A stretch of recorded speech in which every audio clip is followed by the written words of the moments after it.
결혼 생활이 파국에 치달은 부부가 있었어요.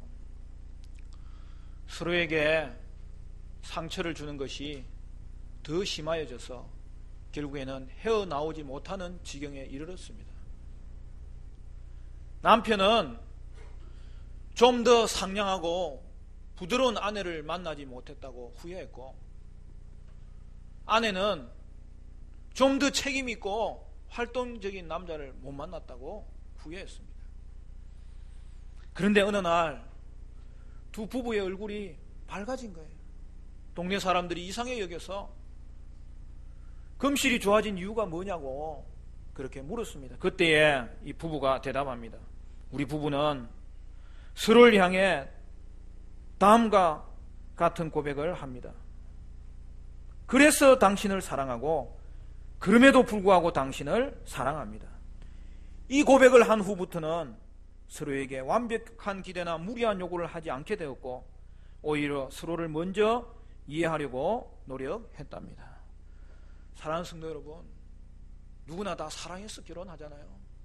그러면 결혼은 사랑의 약속이기 때문에 좋을 때는 좋아서 사랑하는 거고, 힘들 때는 그럼에도 불구하고 사랑하는 것이 결혼 생활의 가장 중요한 요건이라는 사실이죠. 그러므로 여러분, 사랑은 희생하는 거예요. 우리 예수님께서 우리를 사랑하시기 때문에 우리 위해서 십자가에 죽어주신 거잖아요. 오늘 저와 여러분이 사랑을 서로에게 헌신으로 생각하고 다시 한 번 더 우리의 부부된 자리를 회복할 때에 여러분, 희생하는 과정 가운데 그 사랑은 2배로 다가오는 것을 확인할 수 있게 되는 것입니다. 예수님은 오늘 본문에서 창세기의 말씀을 인용하시면서 결혼의 원리가 무엇인지를 명백하게 밝힙니다. 여러분, 결혼의 원리는 이미 구약에서 밝혀놨어요. 신약과 구약이 다르지가 않아요. 예수님께서 구약에 있는 말씀을 인용하시는데 그 말씀은 뭐예요? 태초에 하나님이 남자와 여자를 창조하시고 아담과 하와를 결혼시킬 때에, 부부로 만드실 때에 그때 결혼이 무엇인지를 밝혀준 그것이 이 땅 가운데 이 땅의 모든 사람들이 쫓아야 될 원리라고 예수님은 말씀하는 것이죠. 여러분 4절 5절 말씀 같이 읽어볼까요? 4절 5절 다 같이 시작. 예수께서 대답하여 이르시되 사람을 지으시니가 본래 그들을 남자와 여자로 지으시고 말씀하시기를 그러므로 사람이 그 부모를 떠나서 아내에게 합하여 그 둘이 한 몸이 될지니라 하신 것을 읽지 못하였느냐. 여러분, 결혼에 관한 것은 하나님이 첫 부부를 탄생시킬 때부터 그 원리를 정해놓은 거예요. 오늘 본문의 배경을 조금 더 알 필요가 있어요. 예수님이 지금 19장 1절부터 보면 이렇게 되어 있습니다. 예수께서 이 말씀을 마치시고 갈릴리를 떠나 요단강 건너 유대 지경에 이르렀다. 여러분, 여기 유대 지경이란 말은 어디입니까? 요단강 건너라고 먼저 이야기했지 않습니까?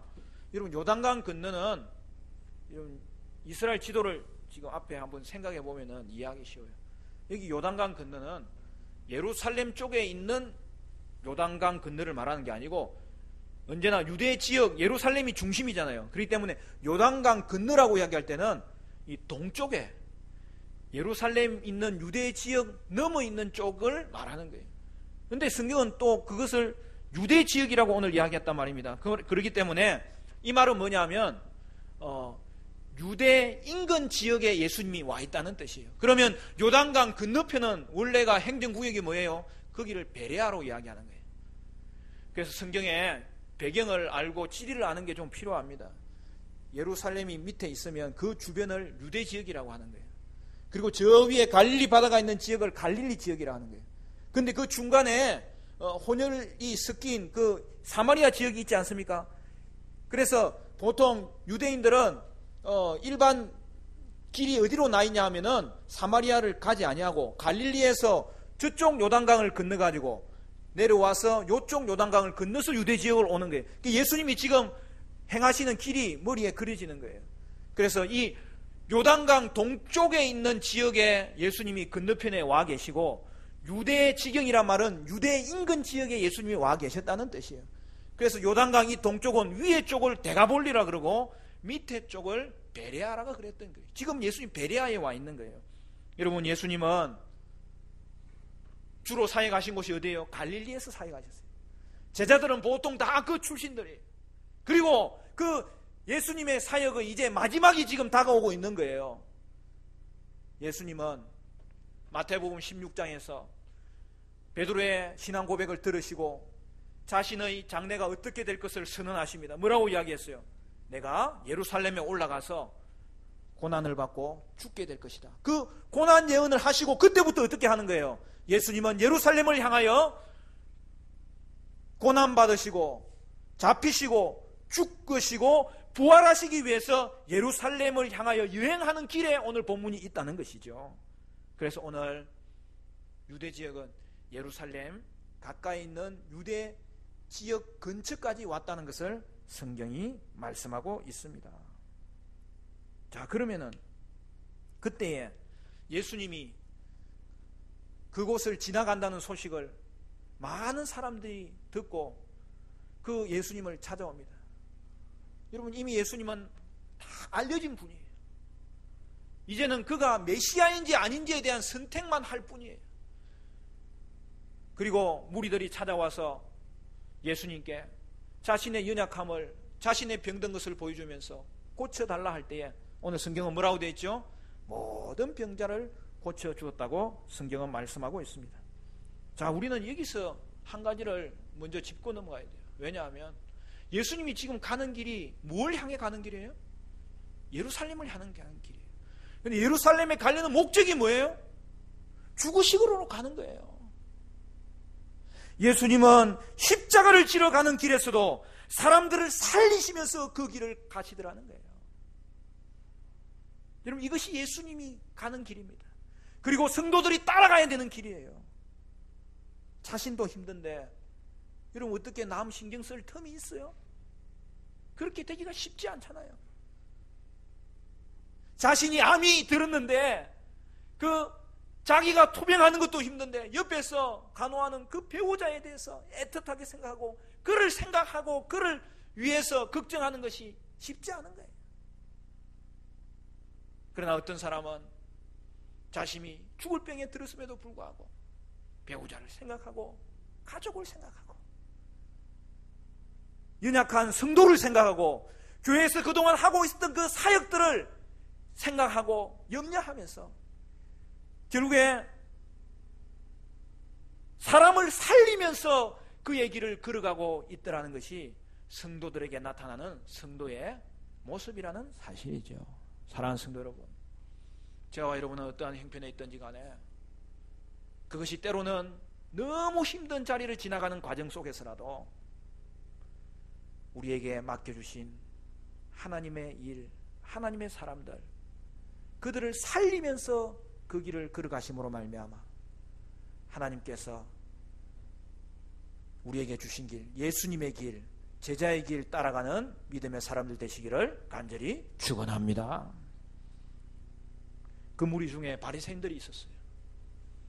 그리고 이 바리새인들은 예수님께 질문합니다. 이혼 문제에 대해서 질문하는 거예요. 근데 그 질문은 그들도 예수님의 길을 따르겠다고 한 질문이 아니라 예수님을 올무에 빠뜨리기 위해서 하는 질문입니다. 당시 여러분, 이스라엘은 이혼이 난무했어요. 오늘날 이 시대하고 똑같은 거예요. 시대는 반복되는 거예요. 특별히 권력 있는 정치가들에게서 여러분, 이혼하고 재혼하는 것은 비일비재했던 것이 당시 모습이에요. 그 중에서도 종교 지도자들조차도 자신의 생각대로 이혼하고 다른 사람과 결혼하는 일들이 빈번하게 일어났던 당시의 모습이었어요. 근데 예수님은 어떻게 말했죠? 이미 산상설교에서 이혼하지 말라고 말했어요. 바리새인들도 예수님이 그 말 하신 것을 알고 있어요. 그런데 또 왜 이야기를 꺼내는 것입니까? 예수님 책 잡으려고 그렇게 하는 것입니다.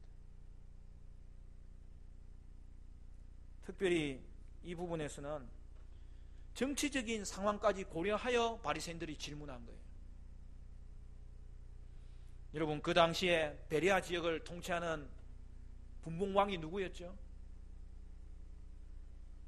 여러분, 그 당시에 헤롯이 몇 명 됩니다. 다 헤롯의 아들 왕인데, 헤롯 대제, 헤롯 대왕은 이스라엘 전체를 통치하였지만 그 뒤에 왕들은 로마에서 지역 왕을 정해줬어요. 그래서 유다를 다스리는 왕이 다르고 갈릴리를 다스리는 왕이 다르고 요단강 건너 베레아를 다스리는 왕이 달랐어요. 근데 우리가 헷갈리는 건 다 헤롯이에요. 근데 헤롯 아들은 또 헤롯인데 이름이 또 붙어 있는 거예요. 여러분, 그 베레아 지역을 다스리는 왕이 누구였어요? 헤롯 안티파스입니다. 근데 여러분, 이게 누구한테 들어본 기억이 있지 않아요? 누구하고 관련되어 있는 거예요? 세례 요한과 관련되어 있는 거예요. 세례 요한이 헤롯 안티파스가 동생 빌립의 아내를 데려가서 그 헤로디아와 결혼했을 때 그 잘못을 지적하였고, 바로 그 일 때문에 세례 요한은 감옥에 갇혔습니다. 그래서 결국에 어떻게 돼요? 헤롯이 세례 요한을 죽였습니다. 지금 예수님이 질문을 받은 자리가 어디입니까? 바로 이 베레아 지역이에요. 이 모든 것을 감안해서 올무에 빠뜨리려고 바리새인들이 예수님에 하여 이 질문을 다시 꺼낸 거예요. 예수님은 이 모든 상황을 알고 계신 가운데 저들에게 답을 주시는 것이 무엇입니까? 예수님의 대답은 상황이 어떠하든지 간에 동일합니다. 이혼하지 말라는 거예요. 예수님은 오늘 본문을 통하여 제자들에게 뭘 가르치려고 하느냐? 세상과 다른 가치관을 가지고 사는 것이 제자의 삶이니라, 그 이야기를 하고 있는 거예요. 가장 먼저 가장 예민한 이 결혼 문제, 이혼 문제에 있어서도 너희는 세상과 다른 가치관, 하나님의 가치관, 천국 가치관, 제자의 가치관을 가지고 살아야 될 것이라고 오늘 예수님은 우리에게 분명하게 말씀해 주고 있는 것입니다. 여러분, 오늘날 이 시대를 살아갈 때에 세상의 가치관과 제자의 가치관이 충돌되는 것이 얼마나 많습니까? 그때마다 여러분 어떻게 해야 됩니까? 예수님의 길을 걸으셔야 됩니다. 예수님은 결혼한 아내를 버리는 것은 결코 옳지 않느니라 분명하게 말씀하십니다. 사랑하는 성도 여러분, 저와 여러분은 이 땅 가운데서 세상의 원리에 함몰되지 아니하고 천국의 원리 붙잡고 살아가는 하나님의 제자로 쓰임받으시기를 간절히 축원합니다. 오늘 우리에게 이혼하지 말라는 이유가 무엇일까요? 첫째로는 하나님이 짝지어 주셨기 때문입니다. 여러분, 결혼한 부부는 오늘 본문이 보면 한 몸이라고 이야기했어요.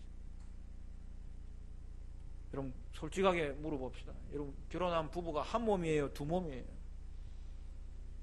사이가 좋을 때는 한 몸 같고 사이가 안 좋을 때는 두 몸 같습니까?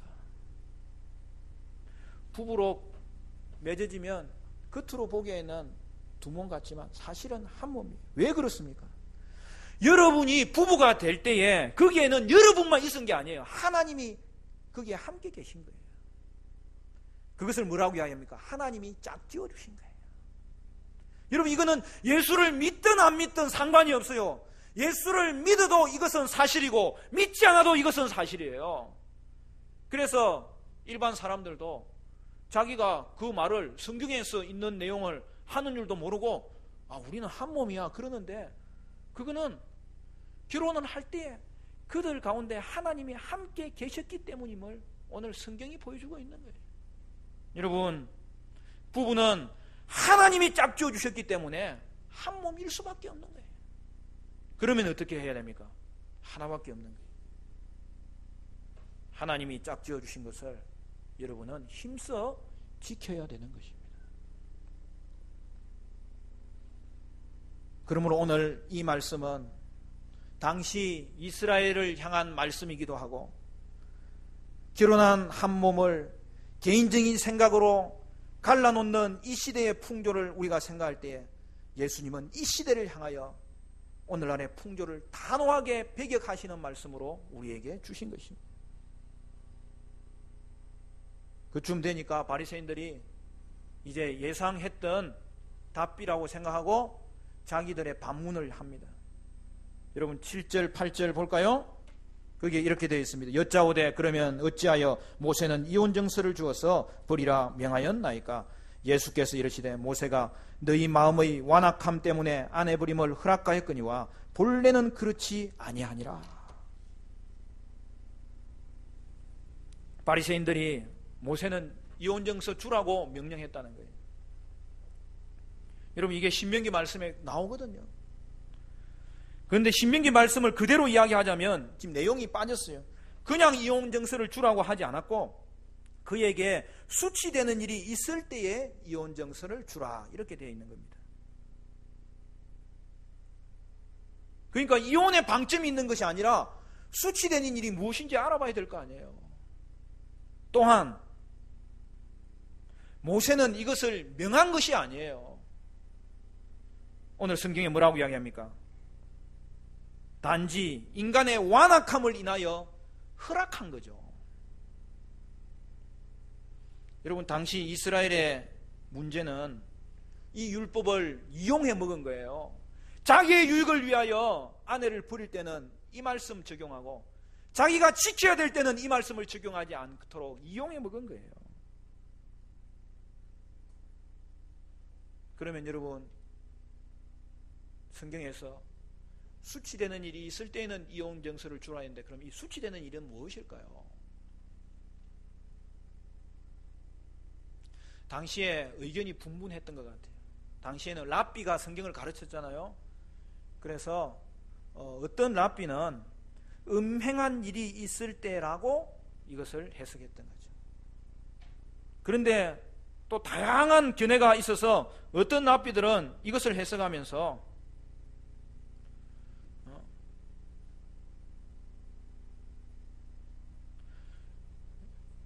아내가 밥을 태워도 이혼할 수 있다.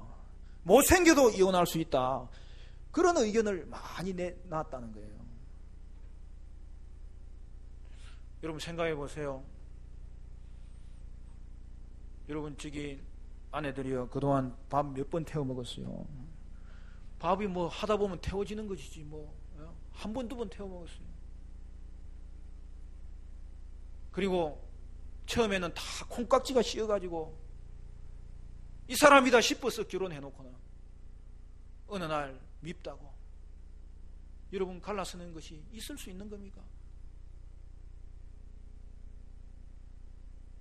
마음이 변했기 때문에 미워 보이는 것이지 마음이 사랑스러울 때는 뭐 얼마나 다른 사람이 다 못났다고 해도 내가 최고 예쁜 사람을 골랐다고 그래서 다 결혼한 거 아닙니까? 저는 보기에 우리 교회 성도들은 다 미스 코리아야. 얼마나 예쁜지. 사랑하는 성도 여러분, 결혼하기 전에 처음부터 신중하게 결정해야 되고 그리고 결혼하고 나면 신중하게 그 결혼을 지키는 것이 하나님의 원리라는 것입니다. 그 외에는 없어요. 지금 결혼하지 않는 청년들에게도 제가 이야기하고 싶어요. 여러분 친구 애인 사귈 때 잘 사귀어야 돼요. 오늘은 얼마나 쉽게 사귀고 얼마나 쉽게 헤어지는지.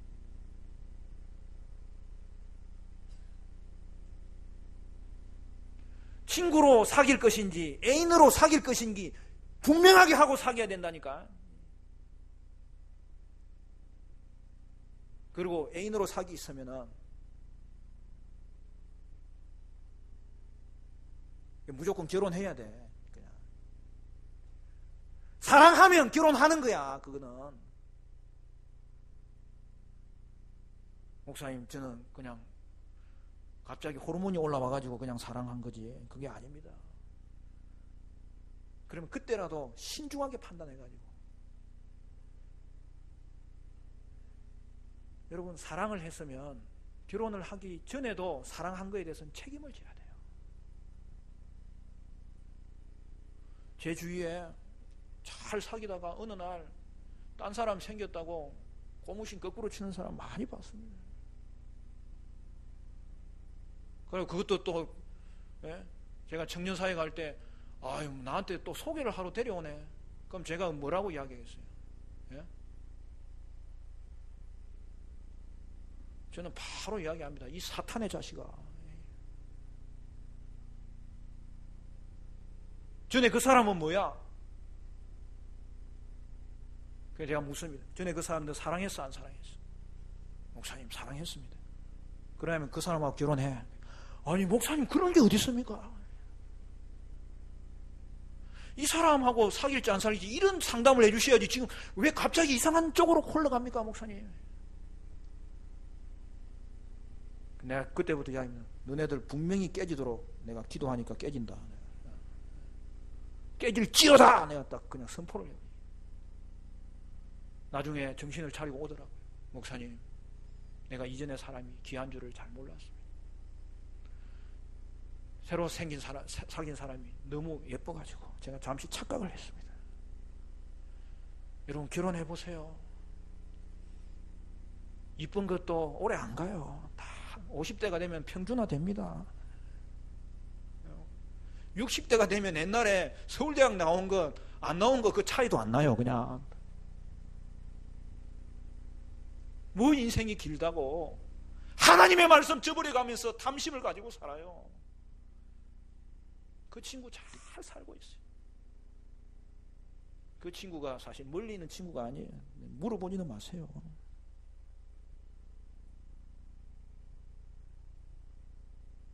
사랑하는 성도 여러분, 결혼하기 전에도 마찬가지인데 결혼한 이후에는 더한 거 아닙니까? 결혼하기 전에도 사랑하면 책임을 져야 돼요. 그리고 결혼하고 나면 그것을 지켜야 되는 거예요. 결혼은 지키는 것 외에는 다른 것을 선택하라고 하나님이 주신 게 없어요. 단 하나 유의할 것은, 여러분, 불신결혼은 하면 안 됩니다. 하나님이 짝지어 주시는 것이 결혼이라고 알았는데 아직 하나님 모르는 사람과 어떻게 결혼할 수 있어요? 그거는 말이 맞지 않는 거예요. 기다리셔야죠. 예수 믿고 세례 받고 그 다음에는 결혼하면 하나님이 얼마나 큰 은혜를 주시는데, 이중으로 은혜를 주세요. 기다린 만큼. 여러분, 우리 교회는 불신결혼 없습니다. 우리 교회는 이혼 없습니다. 세상이 뭐라 해도 우리는 말씀대로 사는 거예요. 그러면 솟아날 하나님의 소망이 어느 날 우리 속에서 눈에 띄기 시작해요. 해결점이 보이기 시작해요. 능력이 다시 생기기 시작해요. 어떻게 된 일인지 요즘 세상은 이혼할 일이 있으면 막 옆에서 부추기고 있어요. 얼마나 타락했으면 하나님이 짝지어 주신 것을 옆에서 떼느라고 부추기고 있어요. 그걸 차라리 모른다고 하세요. 기도하자고 하세요. 물론 어떨 때는 정말 그렇지 않을 피치 못할 사정이 있어요. 그럴 때는 저는 이를 악물고 이야기합니다. 다시 기도합시다. 이혼하라고 요만큼까지 나와요. 어떤 사람은 내가 너무 심하게 하니까 교인들이 나한테 떼들더라니까. 아니, 목사님은 인간 아니에요? 별 희한한 목사 다 보겠네. 그것도 이해 못해요. 그러면 제가 이야기합니다. 내 자식 같으니까 진짜 이혼하라고 요만큼까지 내가 하고 싶어요. 내 동생 같으니까 내가 이혼하라고 이만큼까지 하고 싶어요. 그러나 내 가족 같으니까 내가 이 말을 하지 못하는 거예요. 하나님 말씀이 너를 살릴 건데 너 하나님 말씀 저버리면 너 큰일 나. 너 인생이 무너지는 것이 너 마음대로 되는 게 아니고 너 인생이 회복되는 것이 네가 뜻하는 대로 되는 게 아니야.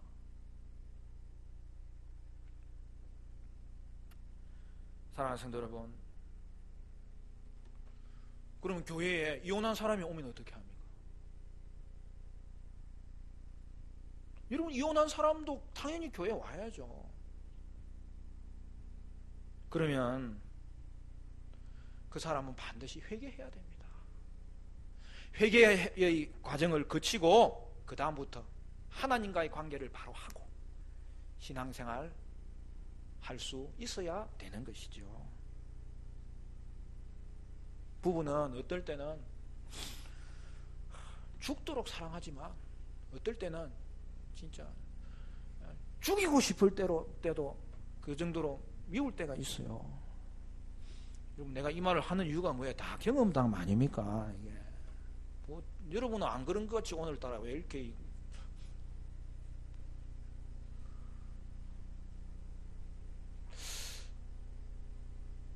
미워 죽겠어 어떨 때는. 근데 그거는 잠시예요. 사랑하니까 미운 감정도 생기고, 여러분 사랑하니까 서운한 감정도 생기고, 사랑하니까 화도 나는 거예요. 그런데 당시 이스라엘은 이 모든 것을 이혼의 사유로 삼고 그렇게 살았다는 거예요. 참으로 심각한 타락이고 지독한 탐심 아닙니까? 여러분, 오늘날도 마찬가지입니다. 예수님이 하신 말씀 중에 중요한 내용이 있어요. 방금 읽은 말씀 7절 8절 말씀을 보니까 예수님의 결론이 뭐예요? 모세가 너희 마음의 완악함 때문에 아내 버림을 허락하였거니와 본래는 그렇지 아니하니라. 여러분, 이 본래라는 말이 뭐예요? 본래라는 말은 원칙이 그것이 아니라는 거예요. 원칙은 누가 주는 거예요? 가장 중요한 원칙은 창조 질서의 원칙이에요. 원칙은 창조 때에 하나님이 이미 주신 거예요. 여러분, 우리가 이 땅을 살아갈 때에 이 원칙과 관습을 잘 구별해야 돼요. 여러분, 우리가 결혼하는 것은 하나님이 이 땅을 창조하면서 주신 창조의 질서고 원칙이에요. 그런데 결혼식은 이런 식으로도 하고 또 저런 식으로도 하고, 결혼하며 사는 방식은 이런 식으로도 살고 저런 식으로 살고 하는 것은 다양해요. 그거는 관습이에요. 그러나 결혼의 제도를 주신 것은 하나님이시고, 그렇기 때문에 원칙은 뭐냐면 결혼의 신성함을 지키라는 것은 그 어떤 나라에서도 그 어떤 개인에게서도 변치 아니하는 하나님이 주신 질서요 원칙이라는 사실이죠. 그렇기 때문에 그거는 여러분 변하는 게 아니에요. 사랑하는 성도 여러분, 결혼의 신성함은 어느 나라에서도 어느 개인에게서도 조금도 손상되면 되지 않는 그러한 하나님이 주신 우리에게 원칙으로 질서로 주신 것임을 깨달을 때 저와 여러분은 하나님이 짝지어 주신 것을 힘써 지키는 은혜의 삶이 되시기를 간절히 축원합니다. 그러므로 결혼의 목적은 행복해지는 게 아니에요. 결혼의 목적은 거룩해지는 거예요. 왜? 하나님이 우리 안에 거하시는 결혼이기 때문에 그래요. 거룩한 부부관계가 되면 행복은 따라오고, 행복이 그냥 한 색깔로 따라오는 게 아니라 7색깔 무지개로 따라오는 거예요. 우리는 부부관계를 하나님을 닮아가는 과정으로 삼아야 되는 거예요. 그래도 목사님, 아내 때문에, 남편 때문에 어려움이 생기면 어떻게 해야 됩니까? 여러분 어떻게 해야 돼요? 아내로 인하여, 남편으로 인하여 여러분 갈등이 생기면 여러분 그걸 어떻게 해결해야 됩니까? 저는 하나밖에 해결해 줄 길이 없어요. 팍 그냥 죽어버리면 돼. 진짜 죽으란 말이 아니고, 이 인간의 자아가 얼마나 자기는 보지 못하고 상대방만 탓하는지, 주여 나의 육신의 소욕을 좀 하나님 제거하게 해 주시고 죽이게 하여 주시옵소서. 이제 정말 어려움이 닥치면 하나님 또 나를 훈련하라는구나 생각하고 자기를 돌아볼 수 있도록, 자기를 하나님 앞에 세울 수 있도록 다시 한 번 더 하나님 닮아가는 기회로 여러분을 훈련시켜야 된다는 사실이죠. 사랑하는 성도 여러분, 상대방이 아니라 자기를 먼저 봐야 돼요. 남편은 먼저 아내에게 자기가 사랑하는 기준이 예수님만큼 사랑하는지를 돌아봐야 돼요. 여러분, 그게 성경의 원리 아닙니까? 에베소서 5장 25절에 남편들아 아내 사랑하기를 그리스도께서 교회를 사랑하시고 그 교회를 위하여 자신을 주심같이 하라. 여러분, 남편은 평생 이 훈련해야 되는 거예요. 그냥 사랑하는 게 아니라 기준은 정해놓고 해야 돼요. 예수님이 교회를 사랑하신 것 같이 내게 어려움이 있을 때마다 예수님이라면 어떻게 하실까? 예수님이라면 교회를 향하여 어떻게 하셨는가? 그걸 바라보면서 여러분은 예수님을 기준 삼아 훈련하셔야 됩니다. 그리고 아내는 에베소서 5장 23절의 말씀처럼 이는 남편이 아내의 머리됨이 그리스도께서 교회의 머리됨과 같음이니 그가 바로 몸의 구주시니라. 아내도 남편 존경하기를 교회가 그리스도께 하고 있는 만큼 내가 순종하고 있는지 자기를 훈련시켜야 되는 거예요. 제가 이야기를 하면 꼭 집에 가다가 또 싸우는 부부가 있어. 그거 봐, 목사님이 그랬잖아. 이거는 자기에게 적용하라는 거지. 조건부가 아니에요. 다른 사람이 그렇게 하면 내가 하는 게 아니에요. 다른 사람이 그렇게 하지 않음에도 불구하고 남편은 아내를 예수님같이 사랑하고 있는지를 점검하셔야 되고, 아내는 남편을 순종하고 있는지를 점검하셔야 되는 것입니다. 여러분, 사회가 아무리 변해도 하나님의 말씀은 변함이 없어요. 하나님의 말씀을 붙잡는 자는 새로운 일이 생기고 은혜가 회복되고 하나님께서 풍성하게 그 속에, 그 가정 가운데, 부부의 관계 가운데 열매 맺게 하시는 거예요. 오늘은 첫째 부분만 하고 말씀을 맺습니다. 우리 다음 주에 이어서 할게요. 부부 관계에는 끝난 게 없어요. 시작도 하나님이 하셨기 때문에 지금도 하나님이 그 가운데 계시고, 자신은 끝났다고 싶으지만 하나님께는 끝난 것이 아니기 때문에 부부 관계는 끝난 게 없어요. 여러분, 예수 안에서는 변화될 수 있습니다. 먼저 자신을 돌아보고 부부를 맺어주신 가정의 설계자이신 하나님 앞에 나아갈 때에 둘 다 하나님 앞에 선 그 심정으로 말미암아 훈련되어서 부부관계는 더 가깝게 되는 것을 알진대, 사랑하는 성도 여러분, 혼탁한 시대 가운데서도 세상과 다른 가치관을 가지고 여러분의 부부 생활을, 여러분의 가정을 천국으로 이루시는 그런 복된 부부, 복된 가정 되시기를 간절히 축원합니다.